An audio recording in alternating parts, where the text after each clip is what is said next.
Thank you, everybody. You know, it's funny. There's a part of me that should never have been historian. I didn't grow up in a country club. I didn't grow up in a golf family. I didn't play till I was middle-aged. But when I was a kid, when about this big, my mom would let me take a wagon to a golf course that was about two blocks away and sell Kool-Aid. And then when I got about this big, I was allowed to hunt the golf balls, and I hunted golf balls. That's when golf balls were valuable. Today they're, but anyway, so I've always loved being around golf courses, and it kind of developed an entrepreneurial spirit. In any event, I became historian about 20 years ago, 2005. And, at the time, I didn't know that much. I was a relatively new member at Oak Hill, and I didn't really know a lot about it. But I had become a fairly well-known collector of golf antiquity, wood shafted golf clubs, antique golf balls. That's coming from hunting golf balls, I'm sure.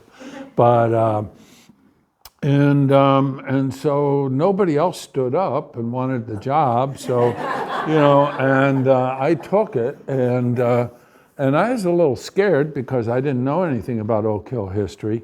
But I whenever I get in those situations, I redefine the situation, and I redefined it, being historian, from somebody who knows something about everything to somebody who's willing to learn about everything. And so I started by writing articles, and I write a 700 to 900 word article every month. And I have for almost 20 years. And I started out with all the championships at Oak Hill. So I got and then all the personalities and founders and that sort of stuff. And here we are 20 years later. Anyway, let's start. The difficult thing is going to be jamming, 120 years into an hour. I'm going to start out with from 1901, when the club was founded, to roughly 1926 is when it moved to the Pittsford location, and then after that we'll break it into two sections. One about Dr. John R. Williams and the Hill of Fame, and the other about the all the various championships that Oak Hill has hosted.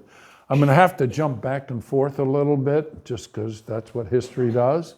But and there's one slide I noticed that's out of order, but I'll fix it, or I'll jump around. Okay, well, this is the clubhouse as it is today. This was built opened in 1926, and but originally Oak Hill was along the Genesee River, where the University of Rochester is today. And this is the oldest known image of that location. And here we have a farmhouse, and you can tell from the various modes of transportation, this was probably late 1800s. And this was a property owned by Julia Lewis. This whole area was known as Oak Hill, and that's where the name came from. Is that house still there? I'm sorry? Is that house still there? No, this became the University of Rochester. Yep, you'll see that in a minute. Here's a picture, a photograph of the farmhouse. You can see they built porches out front. It was pretty rudimentary, no hot water, kerosene lamps. The rules were pretty basic: no cigars, betting, or cursing in the clubhouse. The men changed their clothes in the barn that was back here. And you can see a little bit of the river here, and of course the fence. So this was the clubhouse from 1901 to 1911. The club was formed in 1901. About 25 different business people in Rochester came together. The dues were basically, initiation was $25. Dues were $20 a year plus $5 for every additional family member. So But that was a lot of money back then. Oh, yep. So here we have, how many people are golfers or think of themselves? Okay, so there's the number. I won't get too esoteric for the rest of you, but this is a photograph, early photograph from on the Oak Hill property, and you can see from the flagstick this gentleman's putting, but this grass is rough. And if you look closely, you'll see that the putters back then had loft to them. They needed a little bit of loft because they're going through such rough terrain. Yep. And a bamboo flagstaff that was about 10 feet tall. But here's another shot, same time era. And, you see it's pretty rough. I think there's two reasons for that, one good, one bad. The bad reason is I think they were just learning how to grow grass. The good reason is that prior to the wood or plastic tees that we use today, there was something called a tee box. And if you're a golfer, you know that's slang for the tee area. But it was actually a box, and the box had sand in it, and there was a small basin of water. And if you wanted to make a tee to prop your ball up off the tee, you would take a little bit of water, sprinkle it in the sand, then take the sand and form a little pyramid, rest the ball, and then you'd hit away. And I think a lot of this sand is actually from the caddies doing that. Yep. This is one of my favorite historical pieces. This is a scorecard from Oak Hill in 1903. And there's 3 or 4 really interesting things, if you're into golf, about this. Number one, it's set up for 2 people, self and opponent, not a foursomes that we play today. And I think that was largely due to match play being much more dominant than stroke play is today. A match play, for those of you who don't know it, is that 2 people play against each other. Whoever wins the hole gets a point, and on and on and on. Whereas stroke play is you play to the end and add up your strokes. So this is clearly set up for match play. The other thing that stands out is that the names of the holes are much more dominant than the numbers. And there could be a couple of reasons for that. One that I think is kind of interesting is that the 18 holes was not standardized until the mid-1920s. Most courses were 18 holes because St. Andrews was 18 holes. But there were golf courses in the country that had 11 holes, that had 15, that had 22. And so being on the 9th hole or the 18th hole means a whole lot less as you're talking to somebody when there could have been 22 or 15 holes. Well, it wouldn't have been 15. So, and I think the names, are a little more romantic and a little bit more descriptive, but they also took the place because the numbers weren't quite as important yet because it wasn't standardized. But the real cool part is that the players are playing to bogey and not to par. Because in 1903, par didn't exist yet. I'm sorry? Yeah, that's what I play to. Par didn't come about until the 10s, 12s, 15s, 1915s, in that era. And bogey is what you played to. And if you think about other uses of the word bogey, it's a target, or it's a goal, or it's an objective. What's your bogey? And this was considered the, a good ideal score. There's a much longer talk I could get into in terms of how inter-club handicapping came about, how the handicapping system, and it's tied into bogey. But this is bogey, and it was a bogey 39 on 2,688 yards. So, but you saw what they were putting on too. Okay. Okay, so here you have an image of an aerial view of Oak Hill along the Genesee River, and if you know where the university is, it's going to be very familiar. This has to be after 1911 because this is the new clubhouse. It was built in 1911, and the tennis courts, and you can see the white spots or the various bunkers around the course. And there are also some that don't seem to be filled in with sand. Maybe they were just earthen. I'm not quite sure, but that gives you, that's an aerial view. This is kind of a fun picture. This is the Oak Hill Country Club. This is taken from the other side of the river. This is a Cunningham automobile, which was, built in Rochester from about 1908 to 1936. And it's clearly before the Mount Morris Dam was built.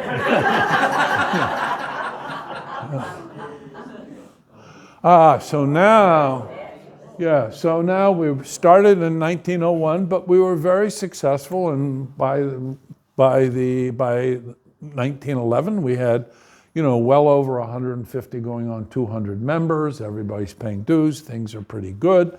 So this much more commodious home that had electric lights, had hot water, had a big ballroom, a big dining room, and lots of apartments for individuals who felt they might need to spend the night there for whatever reason. And here you see the tennis courts, and basically everybody was happy. They're canoeing, they're sailing, they're playing golf, they're playing tennis, they have a place to party. Everything is good. And that was from 1911 until about 1921, 22, at which point in time John Todd, Rush Reeves, and George Eastman decided that they wanted to move the University of Rochester from downtown to someplace farther out. And they considered some property along Irondequoit Bay, but that was considered too far for people to go, And and so the Oak Hill property, ultimately it came down to the Oak Hill property.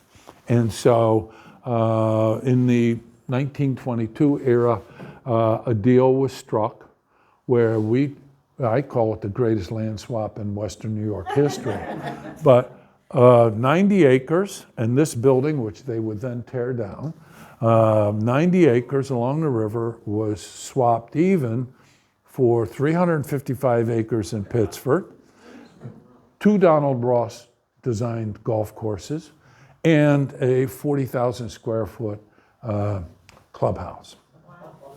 Not bad, not bad at all. Now, Pittsford was out in the boonies, it wasn't worth then what it is now, but still in all, it was a pretty darn good deal. And but believe it or not, some members weren't really excited about it, but the club went ahead with it. So now we'll take a look at, okay, so here you have, here's the clubhouse, and here are the tennis courts, and then this is the quadrangle of the University of Rochester. And here you can see some bunkers around the property. So my understanding is that the project was about a $10 million project. The city of Rochester and its population did a phenomenal job coming together and raising the money. And so the deal was struck in 22. Then there was a lot of design and construction. Meanwhile, the Oak Hill members are playing this golf course around the construction. And the work at Oak Hill in Pittsford was done in 25 on the golf courses, but there was no sod back then; it was all seed, and so they basically let the grass grow for a full year, so that it would tolerate people playing golf on it. But so this is that move away from the river campus. This is Donald Ross. Donald Ross is arguably the greatest American golf architect in history. You can make arguments other ways, but he was a genius in taking land and shaping it into an interesting golf course. It's not up, back. It's each hole has its own character. He designed well over 400 golf courses, and almost all of those are on the East Coast and the central U.S., only one or two on the West Coast. And a lot of the courses he never really saw. He just designed from topographical maps. And Didn't he do a Rondequoit next door? yeah, so he did Irondequoit, CCR, Oak Hill East, Oak Hill West, Brooklyn, and Monroe. Yeah. So now one would say, why was he spending so much time in Rochester? Maybe he was from here. He lived in Pittsford. One might wonder. A young woman he was courting lived between Syracuse and Utica, so he was real happy to be up in Western New York. And so we benefited from that by having him hands-on for all of the various construction.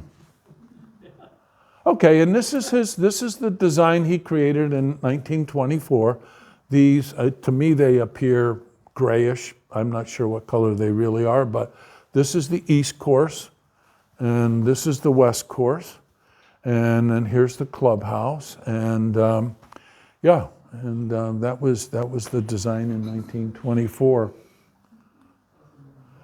Here you see the clubhouse, pre any kind of landscaping. Once we moved in, we realized we don't have any furniture, carpets, or whatever. So they took a loan to furnish the property, but then they were out of money. And there were 2 attempts, but it looked pretty barren the way you can see it. And the land itself was farmed out, barren farmed out land with very, very few trees on it. And so you can see it's almost kind of depressing. But two approaches or 2 tries were taken and they failed.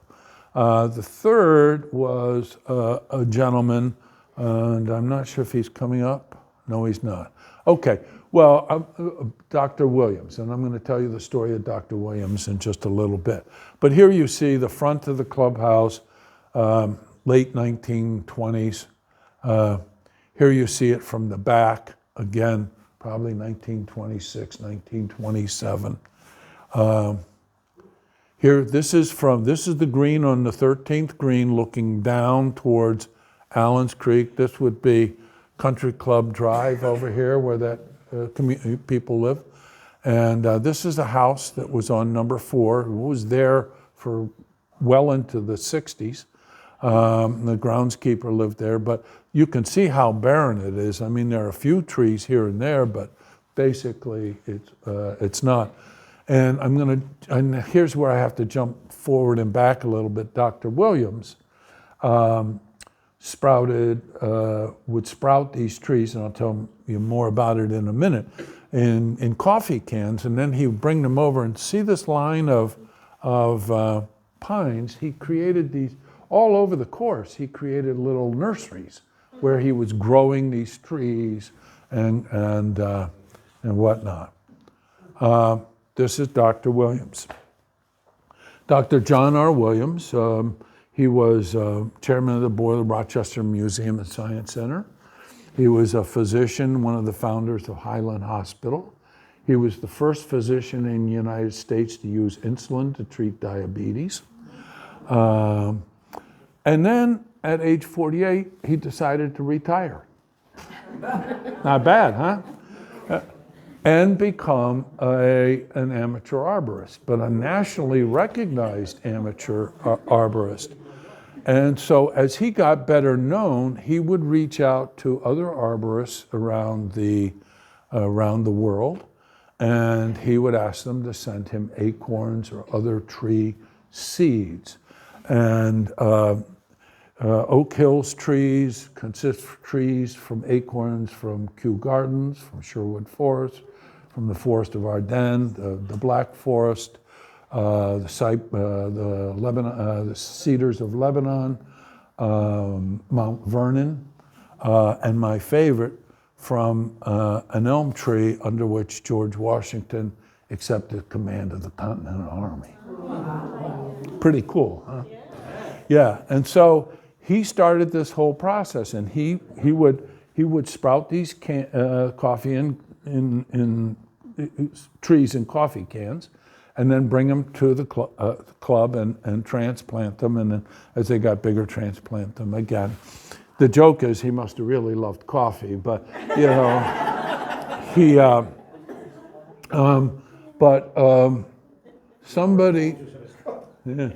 Somebody once asked him, "How many trees have you planted?" And he said, "I stopped counting at 30,000." Yep. Now, I think that might be seedling to here, but I don't care. 30,000 is a lot.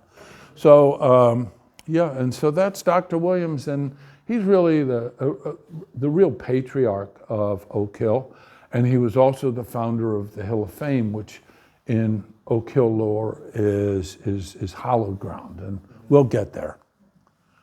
Okay, so here you can see a little bit. Now you start to see Dr. Williams. You know, this is the same, almost the same as this image. Okay, with those, and you can see now this is in the early 30s. You can see that the trees are starting to come up. I love the open porches, which you'll see in a minute. This is the caddy house, the caddy shack. Here it is. This is an image of the clubhouse, 1930. And again, you're starting to see the trees grow up around. You can see that I love the open porches. These were two open patios up above that they're now closed in. Here is an image of, again, that clock tower, the fireplace tower. This is mid to late 1950s. So you get an idea of how it progressed out over time. Okay, so now we're going to move from the 30s into the 40s. 1941, December 7th, the United States goes to war. Part of war was gas rationing. And so most of the Oak Hill members lived downtown. So they would take the bus to East Avenue in Kilbourne, and the hay burner would go and meet them at that corner and drive them to the clubhouse. And the hay burner made that route back and forth any number of times during the day. But the war was difficult on a lot of people, a lot of institutions, but country clubs as well, all country clubs, because basically the vast majority of young men were not present. They were fighting the war, and a lot of the women were involved in supporting that effort in other ways. So there wasn't a whole lot of time to be kind of social and doing play stuff. The president at the time was a gentleman named Clarence Wheeler, and he founded WHAM and was very instrumental in communications business. And he was the president at the time. He said, if Oak Hill is going to survive, and this was actually before we entered the war, he said, if Oak Hill is going to survive, it can't be just a golf club. It needs to be a family location. And there have to be things for all aspects of the family. So he bulked up and strongly supported the Women's Association and did things for the families. 1941, he built one of the first swimming pools at a country club just about anywhere. But, this gave the family things to do in the summer. And in the winter, we have 8 lanes of bowling underneath the clubhouse. And so we bowl all winter long. So, and this made Oak Hill, it really helped economically the club to survive those war years. This is a photograph of the staff leadership, the management of the club. Anybody want to guess who the general manager is? The woman, that's right. This is Ruth McKinnon. Oak Hill was Ruth McKinnon Oak Hill hired her. Ruth McKinnon was the first female general manager of a major club in the United States. Yep. She was hired in 1933, and she remained as the general manager until about 1952, so almost 20 years. When she retired, the club made her an honorary member with full benefits. She had full benefits, didn't have to pay for anything. And if you know, Oak Hill's famous for its trees and its plaques. And probably the best known tree is as you're driving in and you go around the big circle, there's a weeping copper beech in the center of that circle. And it's dedicated to Ruth McKinnon. Yep. Okay, here now we're moving forward a little bit. Again, I'm going to jump around here a little bit. You can see the clubhouse. You can see the swimming pool. You can see how the trees are really filling out now. This is the 13th green. This will become the Hill of Fame. So there's a natural amphitheater. Any of you who have been there to watch golf, you know that that's a favorite place to sit and watch. And these from Allen's Creek all the way up and all the way around and back down to Allen's Creek is technically the Hill of Fame. And the Hill of Fame is where Oak Hill recognizes those extraordinary individuals in American history and who've added to our nation's, our society and our nation's well-being, and had some connection to golf. And you'll see the list in a minute. One thing I want to point out, because we'll come back to it, see how this green 13 is circular and bunkers all around? Well, there it is today. This is that same hole today, and you can see all of these bunkers are gone. It's not you can't quite see it's a square, but this is not the hardest hole at Oak Hill, but probably the number 2. It's a par 5, 625 yards, with a stream at the creek at about 315, 320, and then it's uphill. In 2023, there were a couple players who from the championship tees made it over and hit the green in 2. But until 2023, that green had, from the championship tees in competition, had never been hit in 2, which is pretty extraordinary. All right, so now we're going to jump around a little bit more. This is the beginning of the Hill of Fame.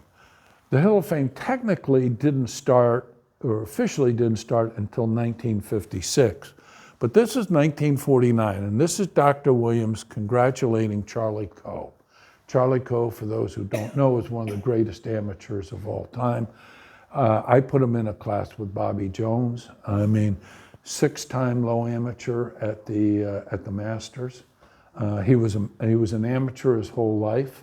He never turned professional, but in 1949, Oak Hill hosted the United States Amateur. It was our first major. You know, people don't think of the amateur today as it's a significant tournament, but not a major. Well, I would say think about Bobby Jones and the quadrilateral, the Grand Slam, British Open, U.S. Open, British Amateur, U.S. Amateur. Those were the original 4 major tournaments. And so this is Oak Hill entered that in 1949, and Dr. Williams dedicated this tree to him. The English the British Walker Cup team had been playing down at Beltz and came up for the U.S. Amateur, and Dr. Williams dedicated a tree to them as well. But this was the early years. This is the first. This is when it started. And here you have a list of all of the inductees. I believe there are 46. In 56, we had a bunch: Dwight Eisenhower, Bobby Jones, Walter Hagen, Ben Hogan, Babe Saharius. And then as we get into the 50s, you see Francis Winnett, Bob Hope. Down here we have Arnold Palmer, Jack Nicklaus, Lee Trevino, Gerald Ford. A little bit farther down, Robert Trent Jones, which is a whole nother story. He grew up in East Rochester. If you don't know, I mean, that's a phenomenal story about Robert Trent Jones. And then into the 90s, Kathy Whitworth, Byron Nelson, Sam Rosetta, Don Allen, Nancy Lopez, Craig Harmon, and others. So, yep. Good. And this is a typical plaque on those trees. And it took us some time to develop an attaching mechanism that would let the tree grow without popping the plaques off. But they're spring-loaded screws. Yeah. All right. Okay, so now let's start talking about some of the championships at Oak Hill. In 1928, 2 years after the club opened, Tommy Armour Sr. came and did an exhibition. It wasn't really a championship, or it wasn't really a contest. It was just an exhibition. And that's what a lot of the professional players did back then. There was no tour, PGA Tour, and so that they would go around the country doing exhibitions, and they play against the local favorites, whoever they were, and made a great deal of money. I mean, Walter Hagen talks about making a ton of money on the side bets. That's how he made his money, you know. But in 1930, Oak Hill hosted the inaugural New York State Women's Amateur Championship. And it was the very first one. The cup is still known as the Oak Hill Cup. This is Maureen Orcott and Helen Hicks. Maureen Orcott was the winner. She is, in this picture, is 19 years old. She would go on to have a phenomenal amateur career as a young woman.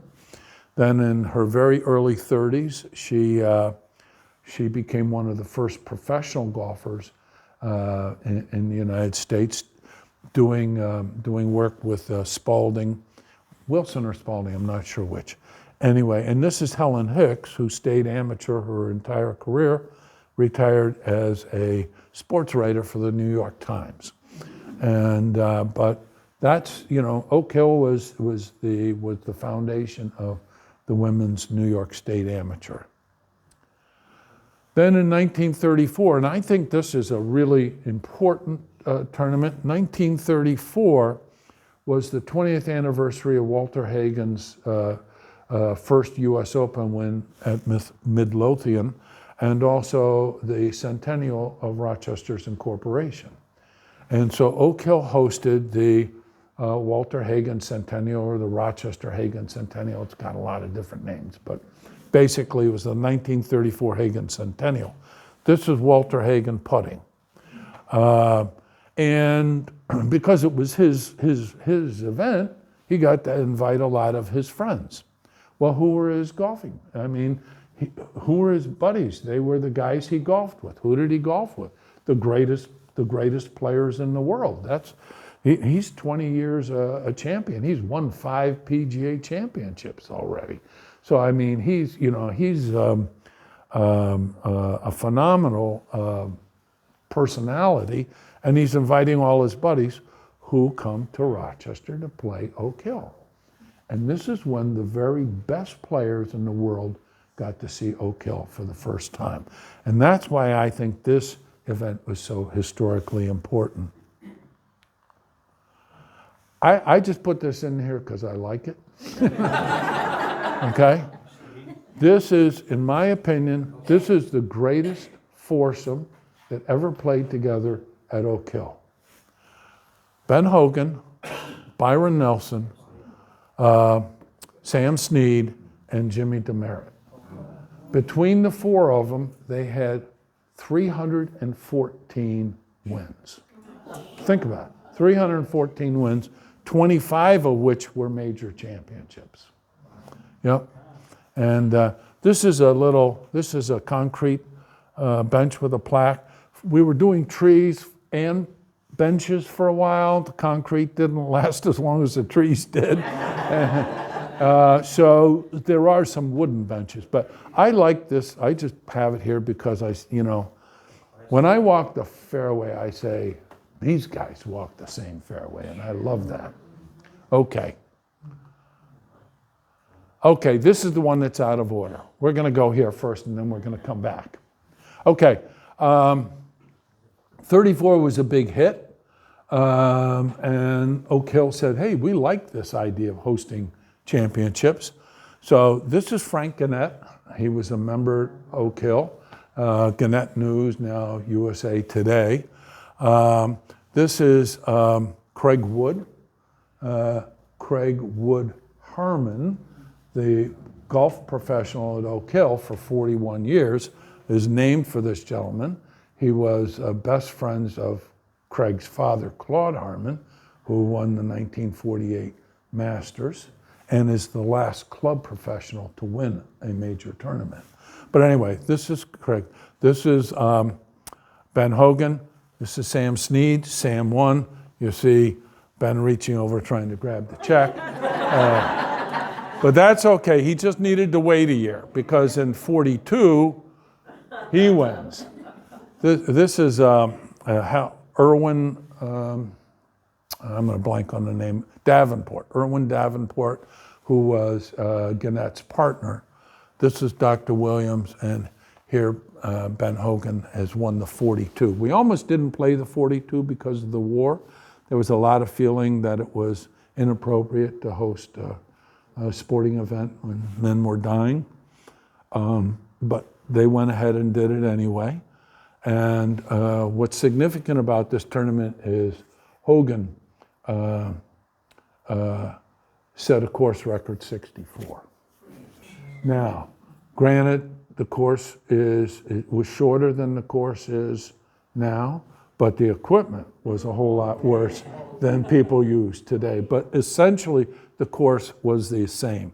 That record of 64 would last 71 years. Wow. Think about how many sports records last 71 years. It wasn't until Jason Duffner shot a 63 in 2013. And if you ask me, the PGA set the course up easy. But just my comment. Okay. Okay, now we're back to 1949. This is Charlie Coe again. He won the U.S. Amateur at Oak Hill in 1949. Just a phenomenal player. I love this picture. I love the hand position. That's something I struggle with when he's at that point. And look at the sweater. Look at how those pants drape. I mean, guys should dress like that more. I mean, to me, he's. Yeah, I know. Looks like she just walked out of the garden. But so this is 1949. This was our first major tournament. And now I'll jump ahead again. Okay. 1949, USGA kind of liked us. They come back 7 years later, 1956 US Open. This is Dr. Kerry Middlecoff, the dentist. He would go on to win 2 US Opens. He won it on the last hole. Hogan was playing behind him and missed a short 30-inch putt on the 71st hole to ice the victory for Dr. Middlecoff. then we're going to jump ahead a little bit because that's 56. And then our next tournament is in 68. And then again, this is a U.S. Open. Here you have Jack Nicklaus, kind of just salivating at the trophy, and Lee Trevino. And this was really Trevino came out of nowhere. I mean, nobody really knew him. And besides, all 4 rounds were in the 60s. I mean, that had never happened. A U.S. Open winner. U.S. Open is supposed to be the hardest test all year long, and no winner had ever won with all 4 rounds in the 60s, but Trevino did. Now, it was you can say, well, the Dutch elm seized and knocked out a lot of trees. There's lots of reasons why, but the bottom line is the USGA started to think, well, maybe Oak Hill isn't as tough as we thought it was, and this bothered the leadership a lot. And so the leadership went out and we had asked the USGA to host another Open in the late 70s. And they came back and said no. And well, what they do is they don't respond to your invitation. And it got back to us that they thought the course wasn't tough enough. So the club elders went out and brought in Tom and George Fazio, 2 well-known architects at the time, to basically to muscle up the East course and make it more challenging. And we get the 1980 PGA instead of the U.S. Open. It's okay. Jack Nicklaus wins. It would have been his last victory, except for the one a few years later at the Masters. But after 72 holes, when the tournament is done, there was only 1 man under par, and that was the greatest golfer in the world at the time. So any question about is Oak Hill tough enough just went out the window, because Can I ask you a question, Fred? My memory serves me right, I might be wrong about this, but in 68 when Trevino won, I think he and Nicklaus were the only 2 guys that went under par. And that could be, so yeah. It wasn't tough enough, only 2 guys were under par. That's, I can't explain somebody else's opinion, but yeah. I think you're right. I know he and Nicklaus were going head to head right at the very end. It's not tough enough, and I go, Well, go for it, it's not tough yeah. Nicklaus won. He won by 7 strokes. So I mean, it was a big, and it wasn't until McIlroy exceeded that. But anyway, the point is, the USGA got the message. Oak Hill's a lot harder than you think it is, and so lo and behold, the USGA has a little problem. The brand new tournament they're trying to get off the ground. It's just 4 years old. The senior U.S. Open, the club that was going to host it bailed on them, and so they come to us and say, "Would you?" And we say, "Sure." This is on the last day. This is Arnold Palmer. This is Miller Barber. Barber would go on to win.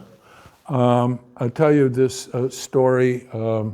I have a very anecdotal approach to history. I hope that's okay. But my favorite story about this tournament is on the last day, on the 15th hole, Arnold Palmer hits his ball over the green, chips back to within an inch, and very casually, the way we all do, because it can only go in the hole, he just went like this, and the club hit the ground, jumped over the ball, and he intended to strike the ball. That is a stroke. Nobody else saw it. You have to watch it on slow motion to see that. And yet he called it on himself. This is why I love golf. It's a gentleman's sport. You keep your own score. You call penalties on yourself. You respect your competitors, and you congratulate them when you're done. And nobody else saw this. Nobody saw it. And yet it was because of that he lost the tournament. Okay, 1989.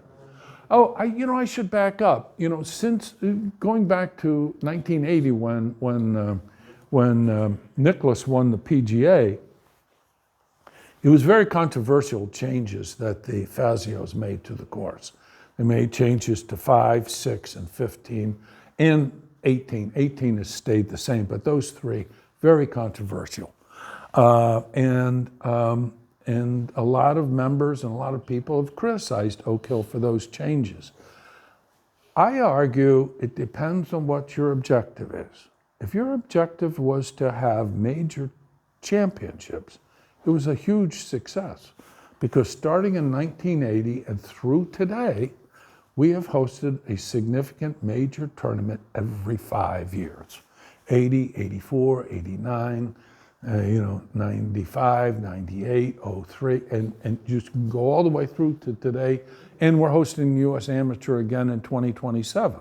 So we've got another one coming, and who knows what comes after that. So I just bring that up. If on the other hand, the goal was to host major championships and have a Donald Ross pristine course, not so successful. Anyway, these are on the second day, I believe, I'm not sure, there were 4 holes in one on number 6.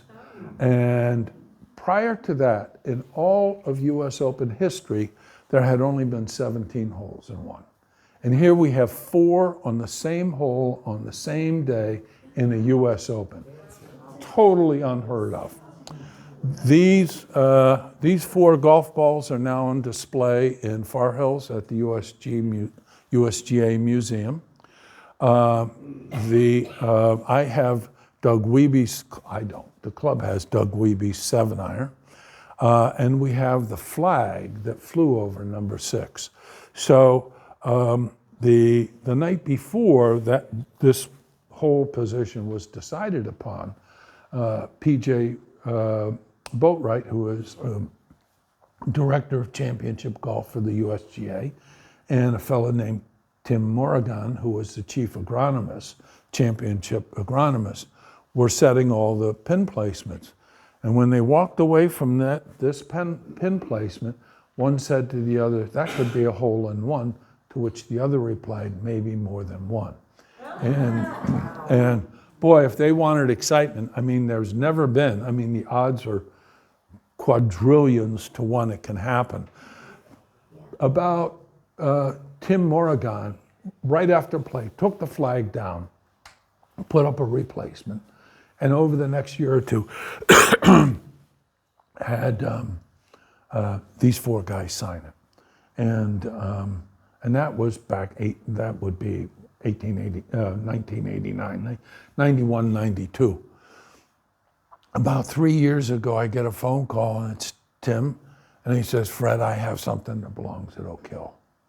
And he gave us the flag signed by the flag that flew. It's a in the golf memorabilia world, it's huge, and he gave it to us, and it's on display in the clubhouse. Okay, here you have Curtis Strange accepting the trophy. The other major event was Curtis Strange tied Ben Hogan 64, and Curtis Strange was the first player since Ben Hogan to have back-to-back US Open championships. And the slogan he used is "Move over, Ben." Okay, 1995, the Ryder Cup. These are our guys. If you were there, you know the atmosphere was totally different than anything else. Golf is typically me against the field. It's all about me. I'm playing for money. Here, this is a team event, and they're playing for their national honor and for their team. And so it's a whole different feel. It's great. They didn't win. 14.5 to 13.5. It was a big upset that we didn't win, but that happens. I'll tell you a quick story about this. I hope I'm doing okay on time. Good, okay. So I was a brand new member. I joined in 1994. And I'm in there was a huge tent for the members with big old tube TVs. And I'm in there, and the commentator is showing up, and the film camera's up in the sky. He says, and now the Concorde is circling the Oak Hill Country Club. And I went, oh, wow, is that cool? And all of a sudden, wait a minute, I'm at Oak Hill. And I ran out the door to watch it fly around. You know, it was, because it was on TV, it just didn't seem like it was real to me. Anyway, this is a great story. This is, again, when Michael Block hit that hole-in-one on 15 on the last day, that was a pretty loud roar. But I think this is the loudest roar I have ever heard in my life. On the second day of the Ryder Cup, the very last match, and it was tied, and Corey Pavin, thank you. Corey Pavin is playing with Lauren Roberts. And Roberts has a 3-foot uphill putt for par. The other two guys are putting for par. Corey Pavin's in the rough behind the green in 2, and it's a downhill. It's a sharp downhill to the hole, which is a very difficult shot. And he chipped. Well, he went up to Lauren Roberts. He said, "Guarantee me you're going to make that putt." And Roberts said, "I guarantee it." And he said, "Fine," which gave him a green light to go and try and make the birdie. And he did. And the place went crazy. I mean, just crazy. Anyway, here are the Euros enjoying their victory. Yep. This is the 1998 United States Amateur. This is Hank Keeney, a really, really fine young man. At the time he won, he was a recovered alcoholic, and he was asked, is winning the U.S. Amateur the greatest accomplishment of your life? And he said, no, staying sober is. And the story I like to tell about this, and I do whenever I'm playing with folks, guests, is on 17 on the east is almost now it's a 500-yard par 4, but at the time it was about a 450 par 4 dog leg right with a great big oak tree right on the corner, and Hank Keeney was known for hitting a long ball, and he hit that ball, cut the corner over the tree. The television cameras couldn't find his ball because he was 50 yards farther than anybody had ever been. The members play 17 as a par 5. The pros played as a par 4. He played driver pitching wedge into our par 5. Well, if you go there today and you look behind, you go back about 60 yards, there's another tee. And that's because Hank Keeney's shot will never be repeated. But a great young guy. Yep. Okay, 2003, what a marvelous story. Sean McKeel, it was tight with Chad. I'm not coming up with Chad's name. Anyway, it was a tight competition. But this is the 72nd hole. You ever watch the Masters? You ever watch the PGA Championship? They always replay this shot. And he's 175 yards out with a 7-iron, and he hits it to 2 inches.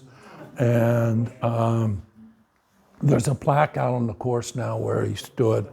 And when I have guests, I always say, hey, drop a ball and hit a 7-iron, see where you come up, But he would win, and here he is holding the Wanamaker Trophy. Another nice little story is that his wife was obviously pregnant when he won, and he walks off and he kisses her tummy. And now 20 years later, the son that was in utero then, and Dad played around on the East Course. Yeah. Yeah. Okay, Jay Haas, 2018 Senior PGA Championship. With this victory, with hosting this tournament, Oak Hill became the first and still the only club in the United States to host all 6 men's major tournaments that rotate: the U.S. Open, the Senior Open, and the U.S. Amateur, the PGA, the Senior PGA, and the Ryder Cup. We are the only club in the nation that has hosted those 6 major tournaments. Jay Haas, this was a bit of redemption for him. He lost a hole that would have meant a victory for the American Ryder Cup team.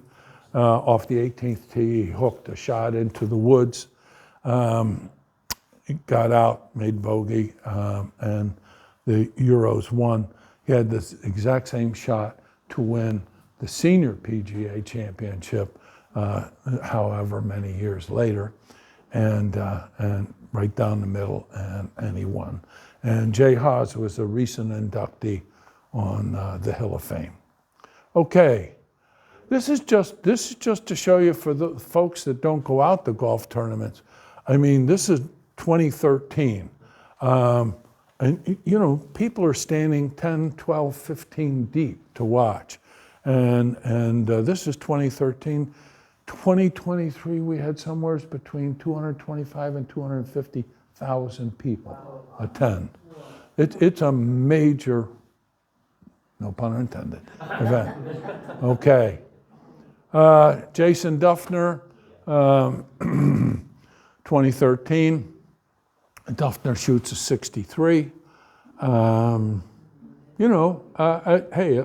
not going to take it away from him, but you know, we'd had a lot of rain and the greens were receptive, and the PGA set the course up with graduated rough, which means, you know, the rough is Oak Hill's major defense against low scores, which are good.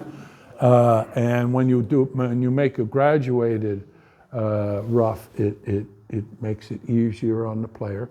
Basically, the PGA's, in my opinion, more interested in birdies and eagles and TV shots than they are in a real challenge. But anyway, Duffner won. He deserves all the credit in the world. And he won in 2013. Ken Tanagawa in 2019. Interesting story here. This is a Senior PGA Championship. Tanagawa was a very elite college player. Tried playing professionally, didn't do well. Went to Japan, tried to play professionally, didn't do well.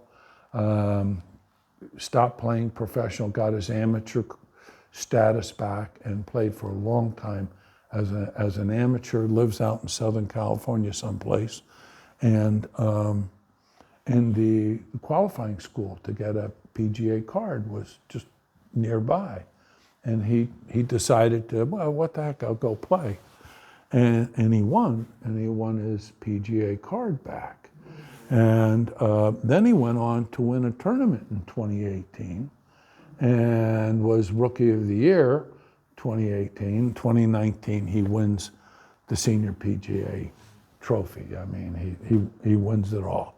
Great guy. Yeah. Brooks Koepka. What more can you say? Phenomenal player. There aren't very many people in the world who can say they won 5 major championships. He won 2 U.S. Opens and 3 PGAs. I heard something the other day that in the stroke era, so remember we were talking about match play before, the PGA was always match play until 1958, then it became stroke play. And in stroke play history, only 3 players have won 3 or more PGAs. Brooks with 3, Tiger with 4, and Nicklaus with 5. pretty rarefied company. Yeah. And of course, the other great story about 2023 is Michael Block. Here you have a club professional, a limited number of them can qualify. He just won the hearts of everybody. He played so well. I think he beat John Rahm by 8 or 10 strokes. Here, Rahm's the number one player, and here you got this club professional out of Southern California coming in and playing better. But anyway, and of course having the hole-in-one on 15, which was fantastic. As club historian, I do try to get clubs from people who win. So I was just reaching out to him to see about him making a gift of the 7-iron to Oak Hill, when I just happened to notice that the PGA had offered him $50,000 for the club. And so I said, but I saw something recently. He still has the club. He didn't sell it, but he still has it. But that hole-in-one on 15 and then the up and down on 18, that's just you don't know how hard that shot is. Just a great story. Just a great story. So this is really the end of my talk. I've got 3 shots I'll share with you of the East Course since the restoration in 2019 to give you a feel for just what it looks like a little bit. This is a par 3, now the number 5, and it is the spitting image, almost identical to the par 5 that the par 3 that the Fazios took out. And it's just a beautiful hole. You don't realize until you get in there. I'm 6 foot tall, okay? I'm 6'1", and I have to go like this if I'm down in here to see the putting surface. So, you're in the sand and 6 feet below the putting surface. It's a real challenging hole. It's only 180 yards, but it's a challenging hole. This is the new number 6. The original was number 5 and was considered one of the best holes in American golf. And the Fazios took it out, and that's part of why it was so controversial. But here you have the tee. Here's that par 3, number 5 right back here. The tee is back here. You have a very tight drive up to a landing area with the creek all the way down the side, and then a shot over the creek here. This is a 500-yard par 4. If I'm mistaken, isn't that the green still the 6th green? Remember they took that par 3 out? They left the green there? Is that the same green that they had? No, this is the same place as the green was, the other green, but this is totally new. Oh, totally new. Yeah. In 2019, $5 million, we redid all the bunkers and all the greens right from the ground up. Oh. Yeah. But this is the PGA Tour keeps stats of who won what's the longest drive, the most putts, the least putts, all that sort of stuff. And one of the stats they keep is the 50 most difficult holes that the players played all year long. In all the tournaments, every Saturday's tournament, they take those holes and they say, statistically, which was the most difficult? This is the number 1 most difficult hole in the United States in 2023. Just one other thing I saw online, Brooks Koepka said it was the hardest hole he's ever played in his life. Yeah. And the other 2 was Oak Hill this year was ranked the hardest golf course on tour. It was ranked as the hardest golf. 5 of the top 38 most difficult holes are at Oak Hill. 6, 7, 9, 18. I want to say 17, but I don't think so. Anyway, it's 5 of the top 38. There are 50 listed, but Oak Hill's in the 5 of the top. But this is This is a son of a gun. Yeah, and this is the par 3. This is the par 3 that Michael Block eagled. The pin was right up here. The Fazios had put a pond in here, and that was taken out. This is from here down to the ground is about 10 feet, and it's all shaved grass. So it's anything that comes off is just going to roll right down and out. These bunkers are 8 feet deep. I mean, it's a bear. Yep. But you know, it's Donald Ross, and now we have both. Of course, the challenge is the best, and it's a Donald Ross course. So, that's it, folks. How did I do?